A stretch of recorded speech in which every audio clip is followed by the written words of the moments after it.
Arkham Horror, the card game, is a cooperative living card game in which 1 to 4 investigators work to unravel arcane mysteries while overcoming the dangers of the mythos and the personal demons that haunt their past. Each player assumes the role of a single investigator as they investigate a series of connected scenarios that create a narrative campaign. During each scenario, the investigators explore menacing locations, look for clues that enable them to advance the story, and attempt to defeat the treacherous forces arrayed against them. As the players make progress in the campaign, each investigator will gain experience and insight, which allows them to develop in a variety of ways. But beware, as one's exposure to the arcane world increases, so too does the risk of insanity. Steel your nerves and arm yourself. All manner of strange and eerie investigations await you in Arkham Horror, the card game.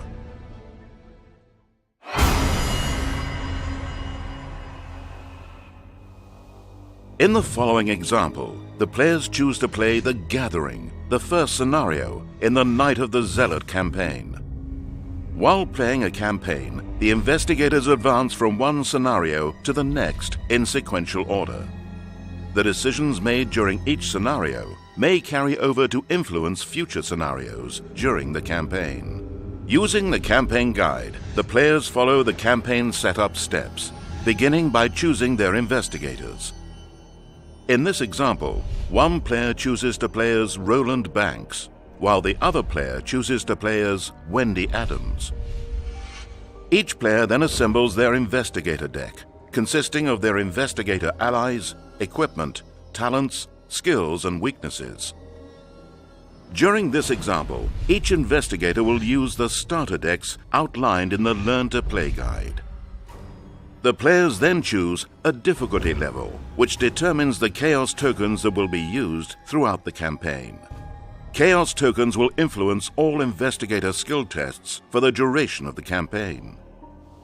Each scenario card in Arkham Horror, the card game, belongs to an encounter set and can be identified by its icon.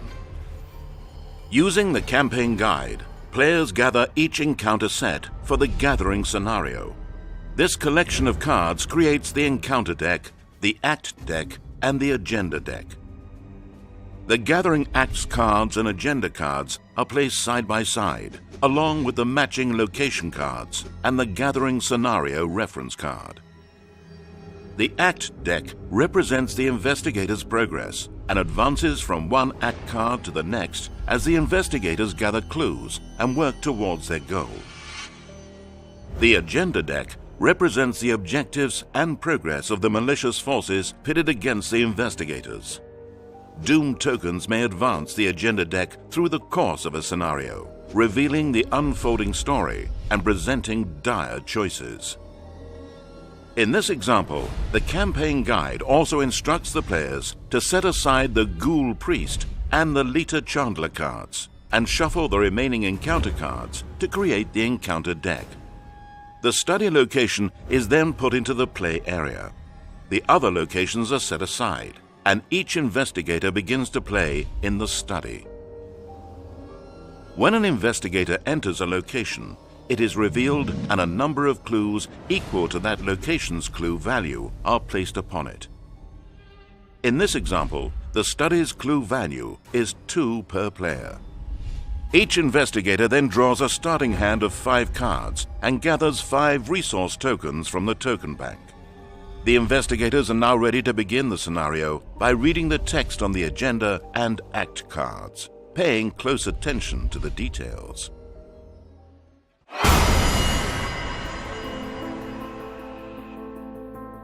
Each round of Arkham Horror, the card game, consists of 4 phases: the Mythos phase, the Investigation phase, the Enemy phase, and the Upkeep phase. During the first round of the game, players skip the Mythos phase and advance directly to the Investigation phase. During the Investigation phase, each investigator takes a turn as they attempt to gather clues and survive the challenges they might face. Once each investigator has taken a turn, the Investigation phase ends. Wendy was chosen to be the lead investigator and decides to take her turn first. During a turn, each investigator may perform 3 actions. With her first action, Wendy plays a stray cat, an asset card, with a resource cost of 1. When played, asset cards are placed in the investigator's play area and remain in play throughout the game. With her second action, Wendy investigates the study, hoping to find a way out. Each investigator possesses 4 skills: willpower, intellect, combat, and agility. In order to investigate a location, an investigator must make an intellect test against that location's shroud value. The shroud value of the study is 2. Wendy has an intellect value of 3, which is higher than the shroud value. However, during all skill tests, the investigator must reveal a chaos token from the chaos bag. These tokens modify or influence the results of skill tests. Wendy reveals a -1 token from the chaos bag, giving her a modified intellect value of 2, which equals the study's shroud value. She succeeds at investigating the study and discovers 1 clue. When an investigator discovers a clue from a location, they move it to their investigator card. When the investigators gather a number of clues shown on the current act card, they may spend them to advance the act deck. For her third action, Wendy decides to investigate the study once more. Wendy's intellect value is still 3. This time, however, she reveals a -2 token from the chaos bag, giving her a modified intellect value of 1. Wendy has failed the skill test. Thinking fast, Wendy decides to play 1 resource and play the lucky event card from her hand. Event cards represent tactical action, maneuvers, spells, tricks, and other instantaneous effects at an investigator's disposal. Playing an event card usually counts as one of an investigator's 3 actions, but lucky has the fast keyword, which means it does not cost an action to play. Lucky reads, play when you would fail a skill test. Get +2 to your skill value for that test. Wendy therefore adds 2 intellect for this test, for a total of 3. Wendy has surpassed the study's shroud value and discovers another clue. Wendy now has no actions remaining, so she flips her investigator mini-card over to indicate that her turn is over. It is now Roland's turn. For his first action, Roland also decides to investigate the study. Roland decides to commit a skill card from his hand in order to boost his chances of succeeding. Whenever an investigator performs a skill test, before revealing a chaos token, that investigator may commit 1 or more cards from their hand that bear an icon matching the test they are performing. For each matching icon committed to the test, the investigator gets a +1 bonus to their skill value. Roland commits the deduction skill card from his hand, which has 1 intellect icon, giving him a +1 bonus for this test. His intellect value is increased from 3 to 4. Roland then pulls a chaos token from the chaos bag, revealing a -1 chaos token, bringing his intellect total down to 3, a success. Skill cards often have additional effects that are active when the card is committed to a skill test. In this case, deduction reads, if this skill test is successful while investigating a location, discover 1 additional clue at that location. Roland therefore discovers 2 clues from the study. The investigators now possess a total of 4 clues. In order to advance the story, the act card, Trapped, requires that each investigator spend 2 clues. Roland and Wendy choose to immediately spend their clue tokens to advance the act deck. This allows them to escape the study, which reveals new story elements and new locations to explore. Advancing the act deck does not cost the investigators an action. The back of the act card informs the investigators to place the hallway, cellar, attic, and parlor location cards into play. It also instructs them to discard any enemies that were in the study, place the investigators in the hallway, and remove the study from the game. Because the investigators are in the hallway, this location is revealed. The hallway has a clue value of 0, so no clue tokens are placed on the location. Since there are no clues to discover in the hallway, Roland uses his second action to move. When an investigator moves, they may move in any location connected to their current location. The connections between locations are indicated by the icons at the bottom of each card. If two locations share matching icons, they are connected. In this case, the hallway is connected to the attic, cellar, and parlor. Roland decides to move to the attic. Because Roland is moving to the attic location for the first time, it is revealed, and 4 clue tokens, 2 clues per investigator, are placed on it. The attic also has text that reads, "Forced. After you enter the attic, take 1 horror." Roland places 1 horror token onto his investigator card. During the game, investigators may be dealt damage and/or horror. Damage depletes an investigator's health, while horror depletes an investigator's sanity. If an investigator ever has damage or horror equal to or above the printed value on their investigator card, they are defeated. With his final action, Roland decides to draw a card from his investigator deck. Roland draws a .45 automatic, a weapon he may find useful in the rounds to come. With no actions remaining, Roland flips his investigator minicard over to indicate that his turn is complete. Now that each investigator has completed their turn, the investigation phase ends and the game proceeds to the enemy phase. During the enemy phase, all enemies that are in play will pursue and attack the investigators. Since there are no enemies in play at this time, the game proceeds to the upkeep phase. During the upkeep phase, the investigators find their bearings and prepare for the next round. To begin, each investigator turns their investigator minicard face up and readies any exhausted cards. Each investigator then draws 1 card from their deck and gains 1 resource from the token bank. Roland draws an evidence event card. Wendy unfortunately draws her stubborn detective weakness card. Weakness cards have detrimental effects when they are drawn. Stubborn Detective is an enemy who spawns engaged with Wendy when it is drawn and reads, "While Stubborn Detective is at your location, treat your investigator as if his or her printed textbook were blank except for traits." While engaged with Wendy, the Stubborn Detective will hinder Wendy's ability to perform actions and will attack her during the next enemy phase. Finally, each player checks his or her hand size and discards down to 8 cards if necessary. The game round is now over and a new game round begins.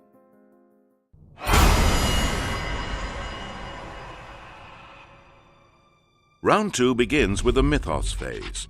First, 1 Doom token is placed on the current agenda. If the amount of Doom in play equals or exceeds the value of the agenda, it will advance, revealing some new information and bringing the forces of darkness closer to victory. Next, each investigator draws the top card of the encounter deck. The encounter deck represents the perils, monsters, madnesses, and other obstacles that the investigators may have to deal with throughout their story.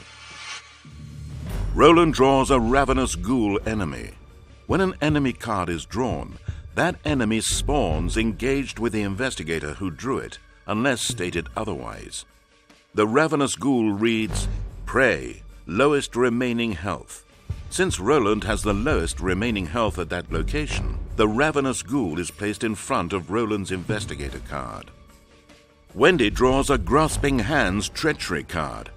Treachery cards have one-time abilities that resolve immediately when the card is drawn. Grasping Hands reads, "Revelation, test agility 3. For each point you fail by, take 1 damage." Wendy must perform an agility test in order to avoid taking damage. She decides to commit a card from her hand with an agility icon in order to gain +1 agility for this test. Because Elusive is not a skill card, its text has no effect while committed to this skill test. Wendy draws from the Chaos bag, revealing a -4 Chaos token. Wendy fails the test by 2 points. and takes 2 damage. Whenever an investigator takes damage or horror, that investigator may choose to assign it to the assets they control. Wendy assigns 1 damage to her stray cat and 1 damage to herself. Because the stray cat has only 1 health, it is destroyed and placed in Wendy's discard pile. Now that both investigators have resolved their respective encounters, the mythos phase ends, and the game proceeds to a new investigation phase.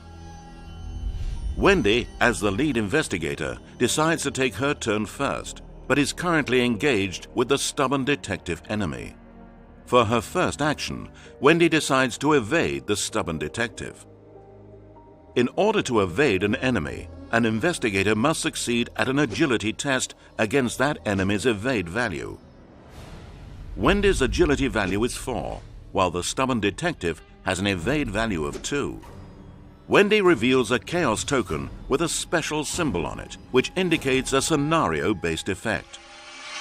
When this type of token is drawn, the investigators refer to the scenario reference card in order to determine the token's effect. The effect for this symbol reads, -1. If you fail, take 1 horror. Wendy succeeds at the evasion attempt and does not take any horror. The stubborn detective is exhausted, and the engagement is broken. The stubborn detective is moved away from Wendy's play area and placed next to her current location, the hallway. Now that Wendy is no longer engaged with the stubborn detective, she is free to perform whichever action she chooses without being attacked. For her second action, Wendy decides to move to the attic. The attic reads, Forced. After you enter the attic, take 1 horror. Wendy places 1 horror token on her investigator card. For her final action, Wendy decides to gain 1 resource. She then flips her investigator mini-card over to show that she has completed all of her actions for this turn. It is now Roland's turn. With his first action, Roland decides to fight the ravenous ghoul. When attacking an enemy, an investigator must succeed at a combat test against that enemy's fight value. Roland's combat value is 4, while the ravenous ghoul has a fight value of 3. Roland draws a chaos token from the chaos bag, revealing an automatic failure symbol. For his second action, Roland decides to play his 45 automatic, paying 4 resources from his resource pool. Because Roland is already engaged with the ravenous ghoul and is performing an action other than fight, evade, parley, or resign, the enemy interrupts Roland's action and performs an attack of opportunity against him.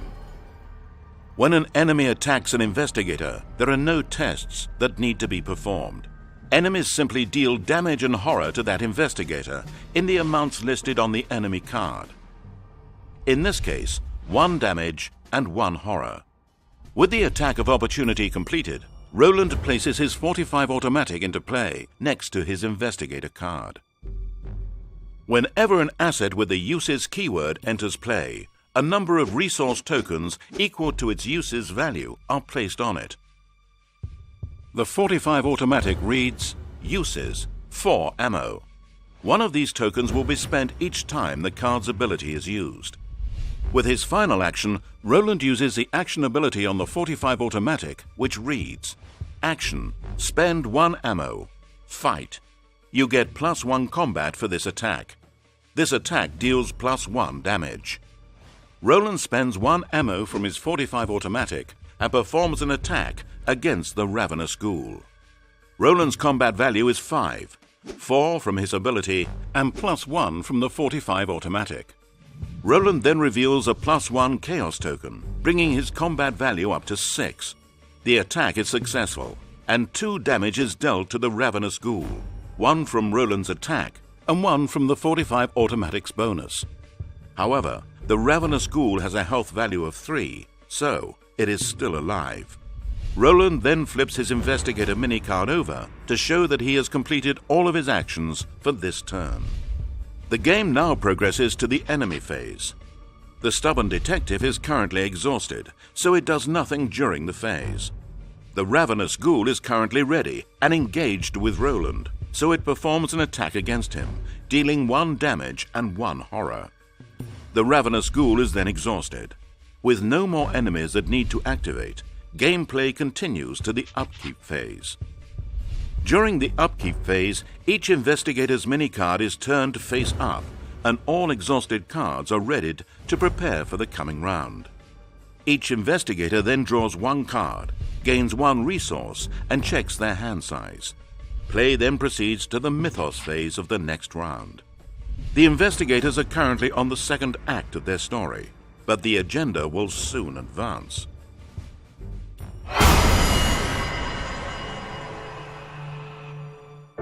At the end of this scenario, regardless of their outcome, Roland and Wendy will advance to the next scenario in the Night of the Zealot campaign. Their successes, failures, and story decisions are recorded in their campaign log, which may provide them with rewards or consequences in future scenarios. As investigators delve deeper into the mythos, they gain insight into the hidden truths of the world, which manifests in the form of experience points. Between scenarios, an investigator may spend experience to purchase new cards for their investigator deck. This allows an investigator to experience the game in new ways, not simply participating in the game, but actively shaping how it is played. However, an investigator's exposure to monsters and arcane forces may also lead to dire consequences. As investigators advance through scenarios, their risk of insanity and injury increases, taking the form of additional weaknesses or trauma.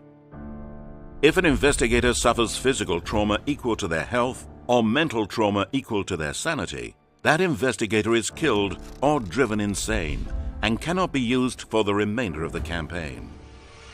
Arkham Horror, the card game's campaigns, are not only responsive to your successes and failures, they are responsive to the degrees by which you succeed or fail at various tasks.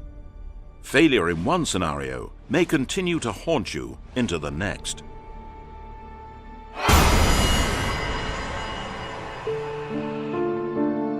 In Arkham Horror, the card game, deck building starts with your choice of investigator.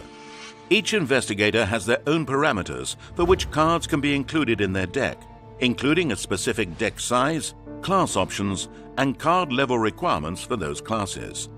Each investigator also comes with a number of unique investigator-specific cards, which must also be included. Each of the game's investigators belongs to one of 5 classes, and each class is associated with a series of player cards that grant it a distinct flavor and identity. Every player card costs experience equal to its level, which is indicated by the number of pips in the top left-hand corner of the card. When creating a new investigator deck, investigators can only access level 0 cards, and they must include the exact number of cards indicated on the back of the investigator card. Players may not include more than 2 copies of any given player card, and each standard player card in a player's investigation deck must be chosen from the deck-building options listed on the back of the investigator card. Finally, each investigator must include their unique weakness card and a random weakness card. These cards represent character flaws, curses, madnesses, injuries, or other elements that are part of an investigator's backstory, or that are acquired over the course of a campaign. Deck building in Arkham Horror, the card game, is an experience that deepens throughout the course of your campaign. As you experience the horrors of your adventures, your investigator's deck will grow and change to reflect your journey. Something evil stirs in Arkham, and only you can stop it. Blur the traditional lines between role-playing and card game experience, and pursue layered mysteries within a world of Lovecraftian horror. No matter what compels you, no matter what haunts you, you'll find both your strengths and weaknesses as you and your fellow investigators unravel the world's most terrifying mysteries in Arkham Horror, the card game.